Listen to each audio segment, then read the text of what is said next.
What it do, Ramley? We are back riding with the Rams again. Man, I haven't been on here in a minute. I know y'all haven't seen me in probably since before the Cardinals game.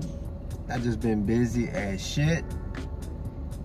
And I've been wanting to get on here. I just haven't been able to. I haven't had the time. And unfortunately, I kind of feel responsible for the Cardinals game. I feel like maybe it's my fault we lost. For one, I thought I was going to end up stuck working and not even be able to catch the game. But I ended up getting off work just in time to get home right before kickoff. But my girl wanted me to go to the mall with her. And I couldn't tell her no, because I've been so busy I haven't been able to spend much. The Rams cannot be slept on. I mean, just because the Rams lost to the Cardinals, man, the Rams have beaten some real legit teams, you know. It's not like the Rams have been beating a bunch of Jacksonville Jaguars and Detroit Lions and New York Giants and teams like that. You know, the Rams have beaten legit teams. The Rams were like the first team to beat, well, however many straight playoff teams from the year before since whenever. Like that, I forget what all that was, all those numbers are, but I mean, the Rams do not have an easy schedule by any means. I mean, the Cardinals, on the other hand, have a much easier route than what the Rams do. Yeah, the Rams right now, we're on this easy stretch with, you know, we just beat the shit out of the Giants. And then the Lions this weekend, which I want to get into with the Jared Goff homecoming. You know, I mean, that's been a big topic of conversation on here. And then the Houston Texans the week after that. So, I mean, we got this little 3-game stretch. But as we learned on Monday Night Football, the Tennessee Titans are back. You know, they're no joke. You know, they're no slouch. I mean, their defense look a little weak, but the Buffalo Bills are a good offense, so you can't really say that either, because they used to be, you know, when you think of Tennessee Titans, you think of you know, Derrick Henry and that strong running game and a solid defense. But I mean, obviously they've got some holes on that defense. I think that's a game the Rams can still win, but we're not there yet. Right now we're on Detroit, but I do want to go back to Seattle, because the last time I was on here, I think I did cover the Cardinals, because I was saying that we're in a tough 3-game stretch. That loss wasn't so bad as long as we were able to go to Seattle and handle business. And sure enough, the Rams did that. The Rams dropped the game to the Cardinals at home, which sucked, but bounced back on a short week.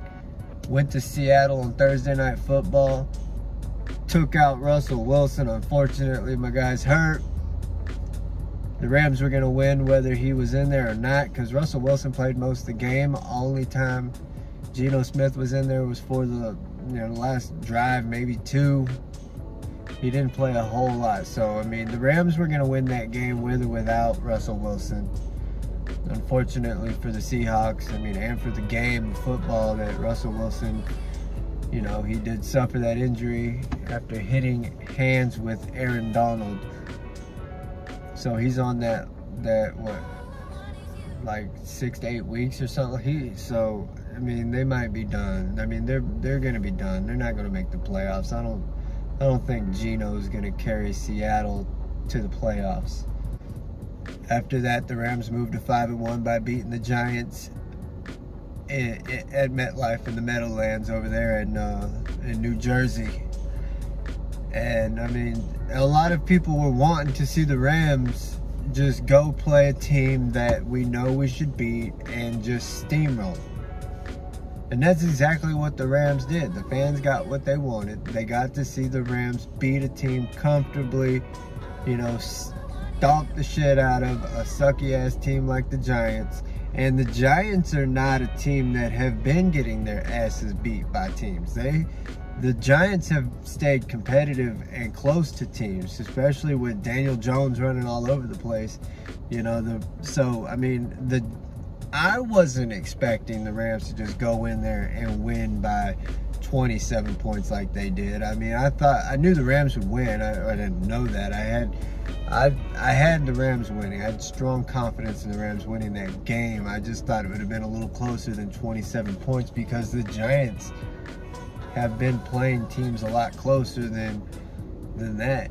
Oh, another thing about Robert Woods against Seattle, he got his game where he came out there and he caught all them balls, 150 yards against the Seahawks, and then and against the Giants he caught a touchdown pass, but he low-key only had 2 catches for like 30 yards in that touchdown. It was back to the Cooper Kupp show. And Darrell Henderson, he had a nice game against the Giants. He caught a touchdown pass as well as ran in a touchdown. Sorry, Michelle ran in a touchdown. So, I mean, the Rams won. I mean, put up 38 points in that game, but it was a lot to do with the defense that everybody's been worried about, stepping up and giving the offense a lot of short fields. That's why Matthew Stafford only had to throw for 200-something yards, even though he did get 4 touchdown passes. But the Rams had short fields to work with.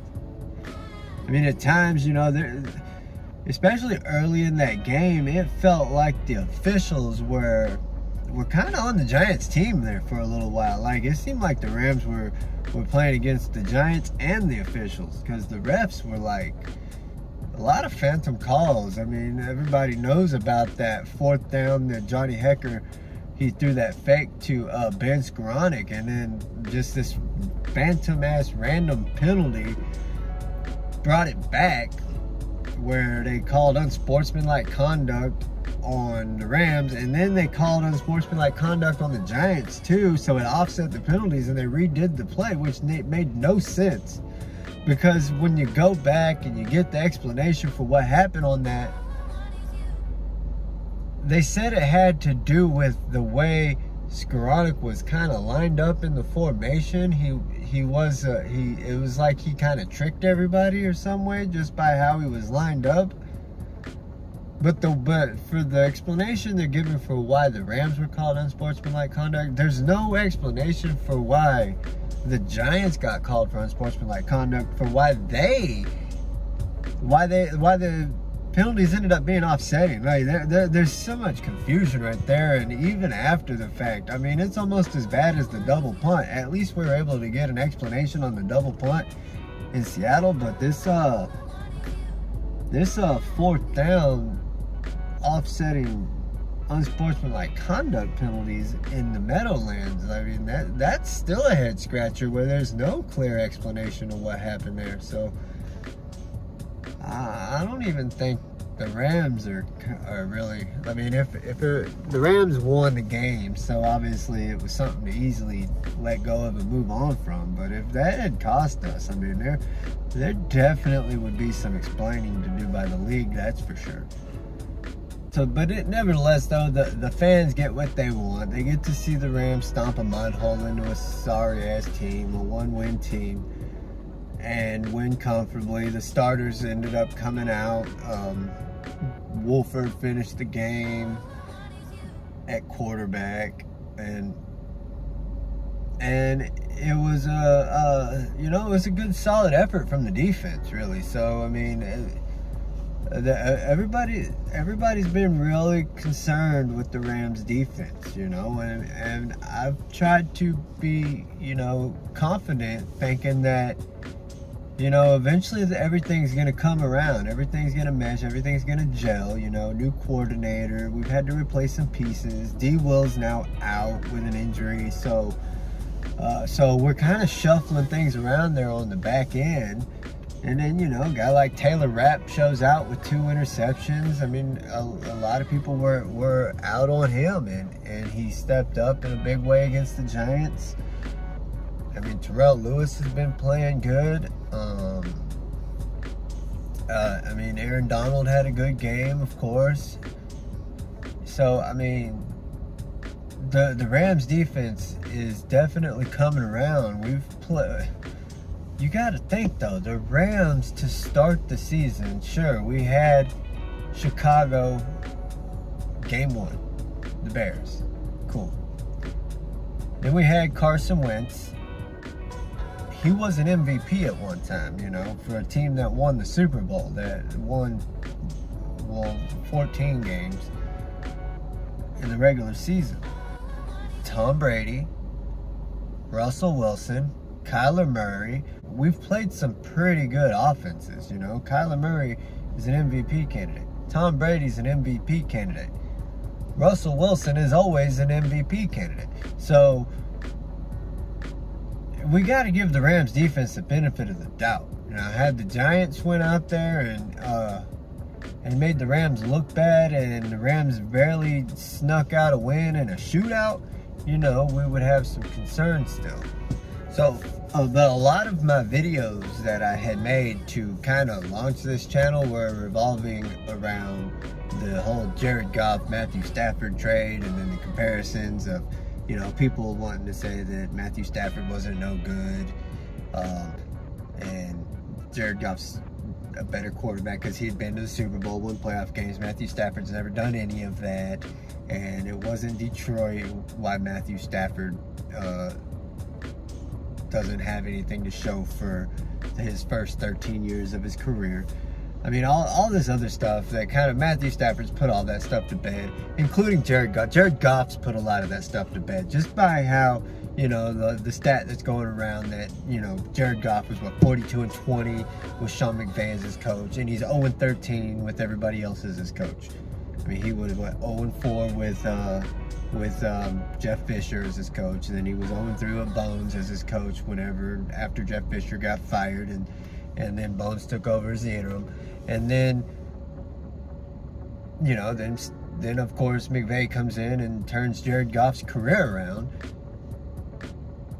until Jared Goff fell apart, and he goes to Detroit after, what, 4 years with McVay, and now over there with MCDC, you know, Motor City Dan Campbell as his coach. He's 0-6 to start the season for the Detroit Lions, you know, and everybody can tell that there's been plenty of those games where the Lions were close, you know, come down to a field goal against a good Baltimore Ravens team. A lot of people look at them as, you know, the best team in the AFC right now, probably even, you know, a favorite to go to the Super Bowl in the AFC at the moment, especially with Buffalo losing on Monday night. And a lot of people say that, you know, had Matthew Stafford been the quarterback for the Lions, they probably win that game against Baltimore. And then they lost another game here recently by a field goal. I've wanted to keep up with Jared Goff and see how he does in Detroit, because I've been rooting for Jared Goff. As long as he's not playing against the Rams, I'm rooting for Jared Goff. So I've kept a close eye on things without watching full games of the Lions, just because, you know, I just haven't had time to watch full Lions games. I mean, I mostly keep an eye on Red Zone and stuff like that, you know, see what, you know, pay attention to people I have interest in fantasy and stuff like that. But I've seen a lot of people putting videos out on YouTube showing all 22 tape on Jared Goff.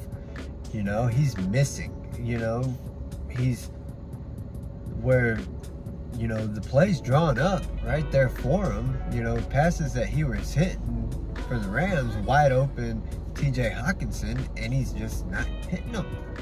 And then another one where, you know, he's just holding on to the ball. We've seen him that frustrated the shit out of us, where Jared Goff would just keep falling back and back and back and back and back, you know, instead of stepping up into the pocket. He just wants to keep falling back, and there'd be an easy outlet to a running back and not take it, and he'd end up taking a sack instead. I mean, his pocket presence has definitely been highlighted. His lack thereof, pocket presence, I should say, has definitely been exposed over there in Detroit since he's been with the Lions, you know, not having McVay to hold his hand.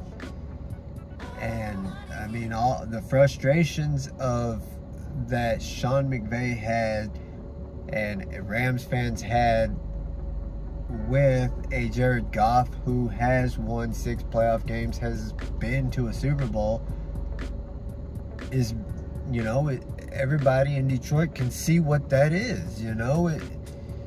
Apparently Anthony Lynn is not a Sean McVay when it comes to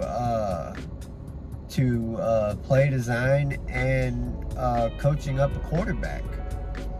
I mean, McVay said it. He didn't want to have to be a teacher anymore, and he was coming in every day, and after 4 years he's still having to teach this guy the basic fundamentals of QB 101, and he's got too much on his plate to have to do that at this stage of his career and Jared Goff's career, you know. And it's unfortunate, you know. I feel bad for Jared because I liked Jared, and I was always a Jared Goff apologist when he was with the Rams. And yes, I would get frustrated with him too. I mean, I'm no exception. There's been plenty of times where I'd be like, come on, Jared, show these people that you belong in the conversation with the Patrick Mahomeses. Show people that you are better than Kirk Cousins.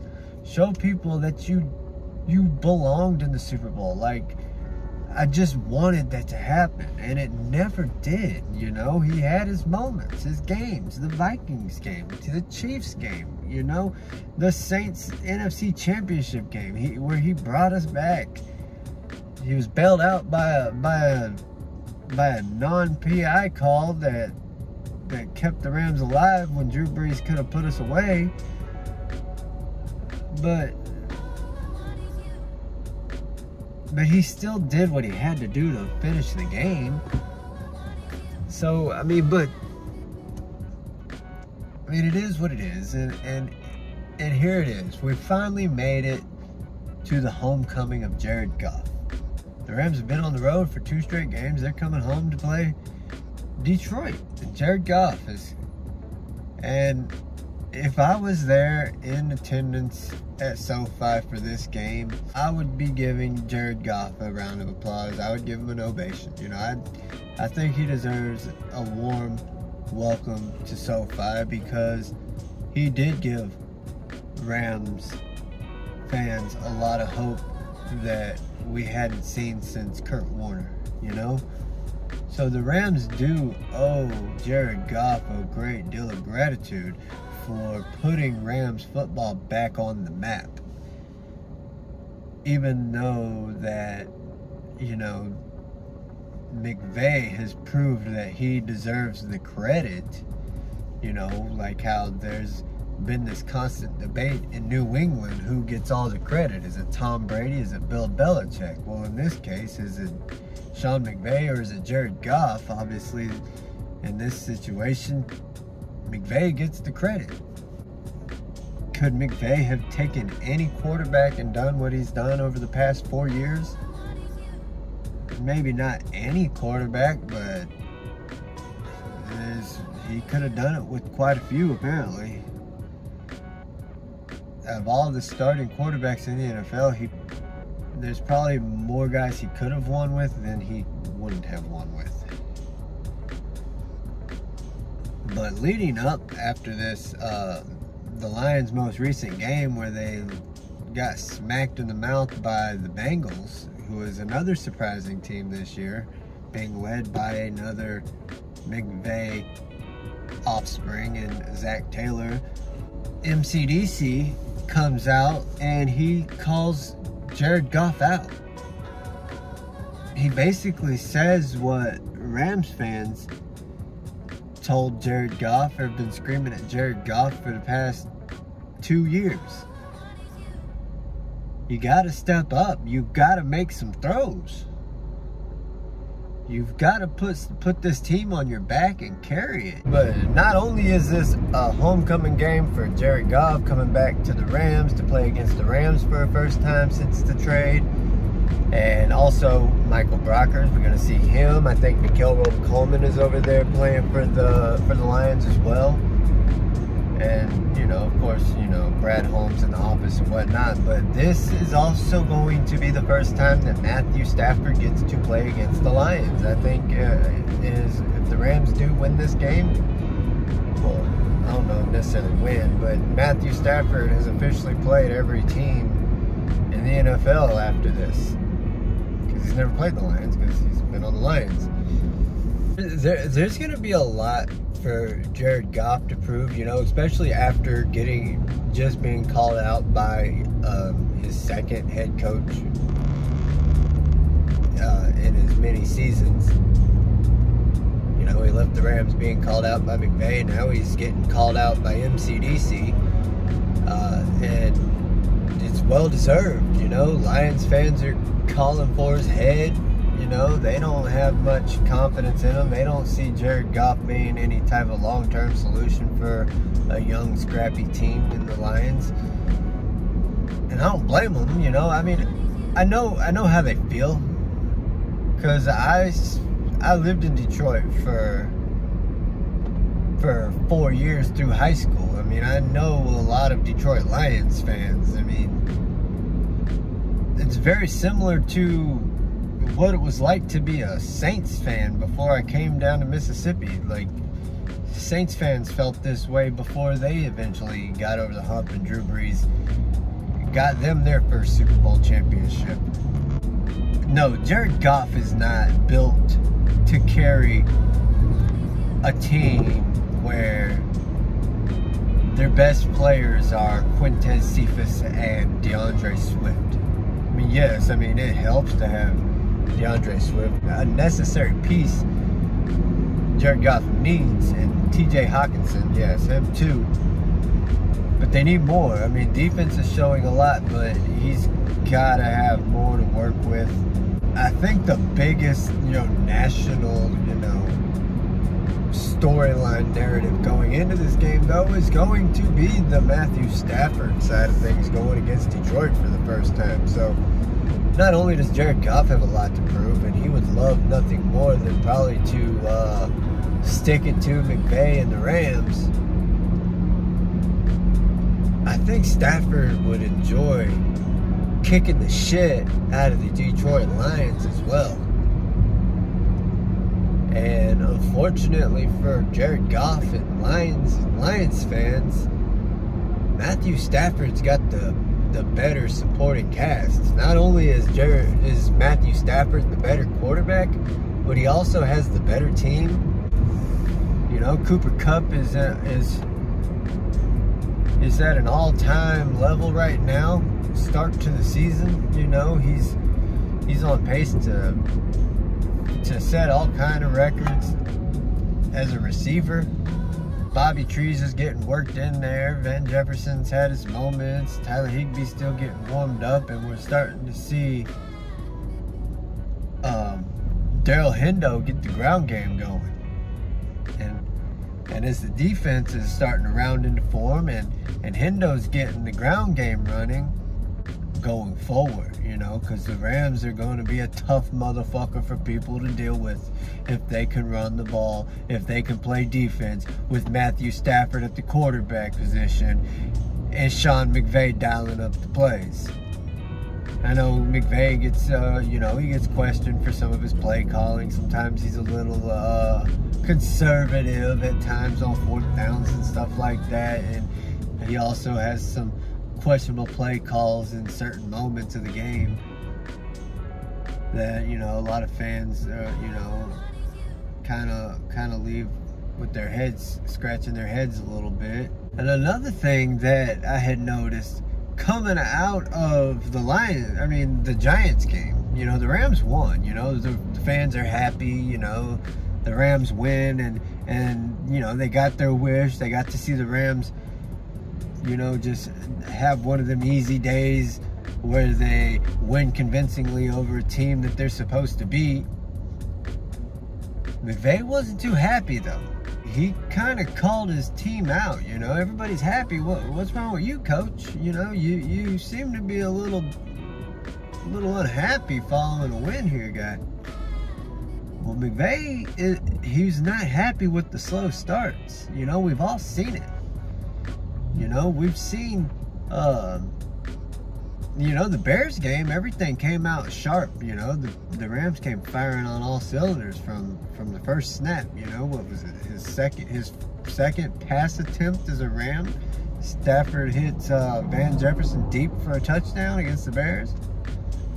But really, since then, though, you know, the Rams offense and Matthew Stafford have been slow starts. You know, they've been starting off slow. Stafford, it takes him a couple series for him to start getting on target. He's missing. He's throwing off target. He's missing open receivers. You know, guys are dropping balls. You know, just little dumb shit like that.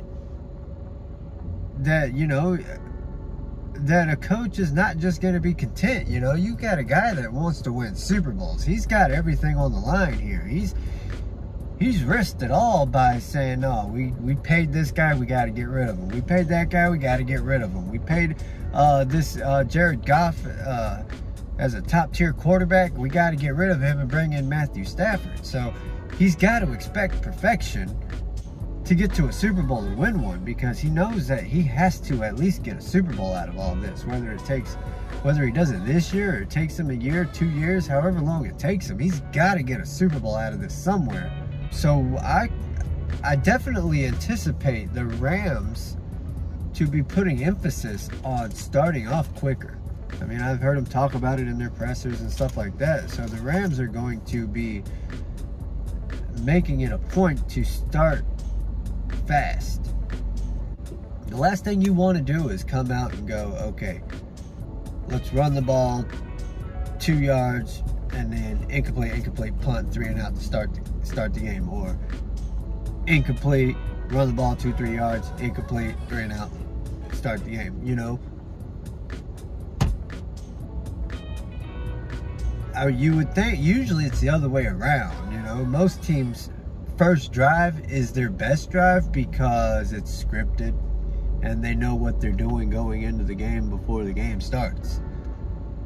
So it's usually what you see out of teams, but that hasn't been the case for the Rams.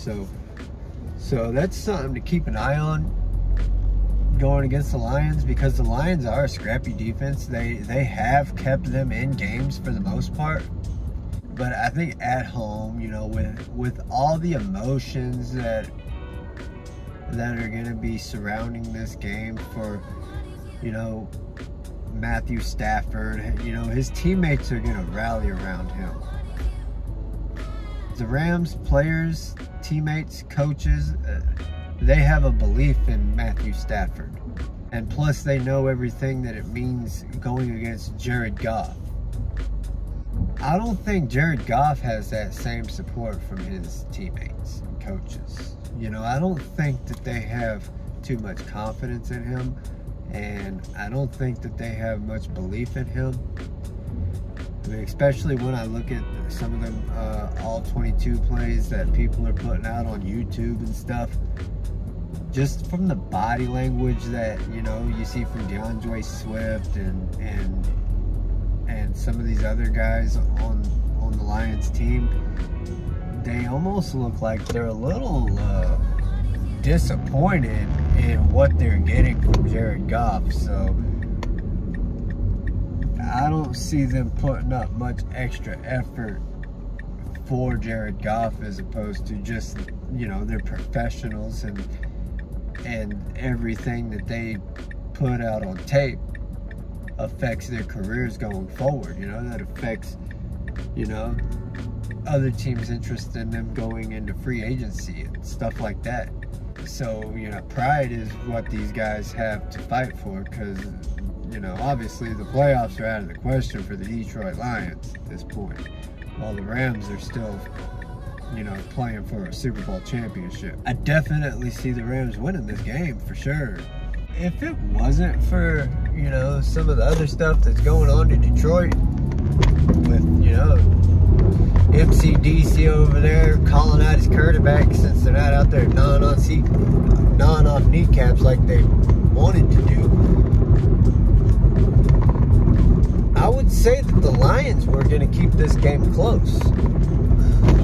But I don't think that's going to happen. I think the Rams are going to come out there and put it on the Detroit Lions. I think it's going to be a bigger ass whooping than what the Giants received from the Rams.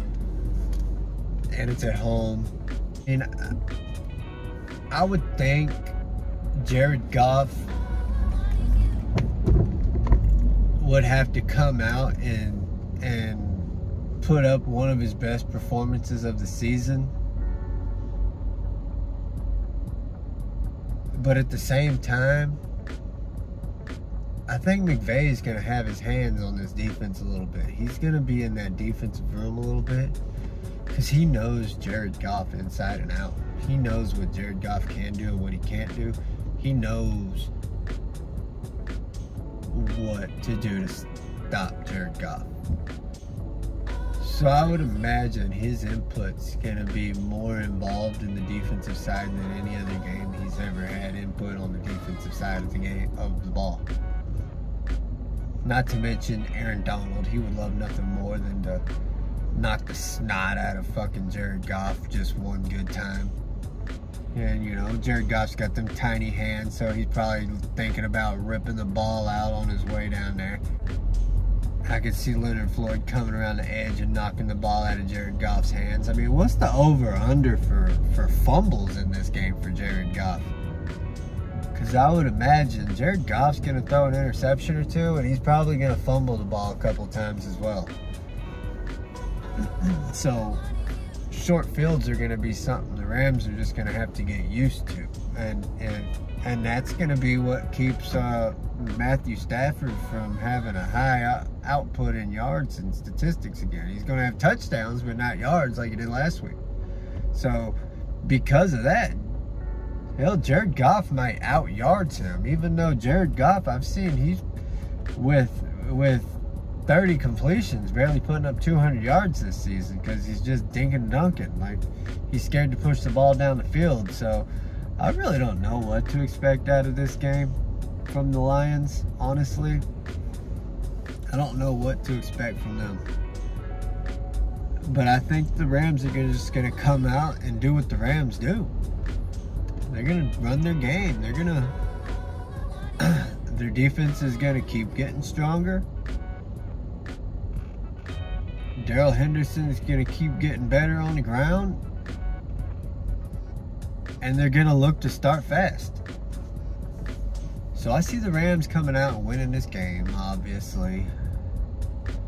I see them getting, you know, probably even into the 40s. Probably even 42.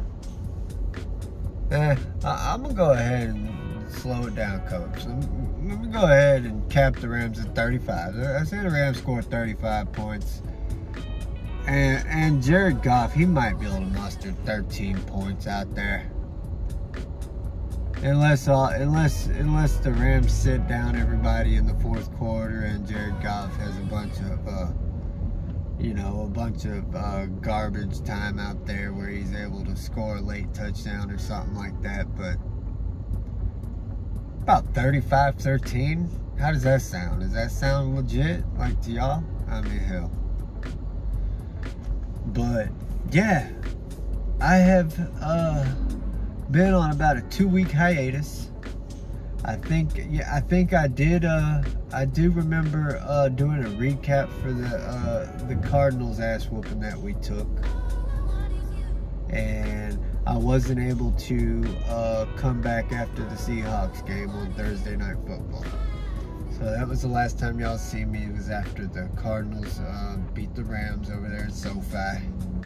I missed y'all. I couldn't miss this one.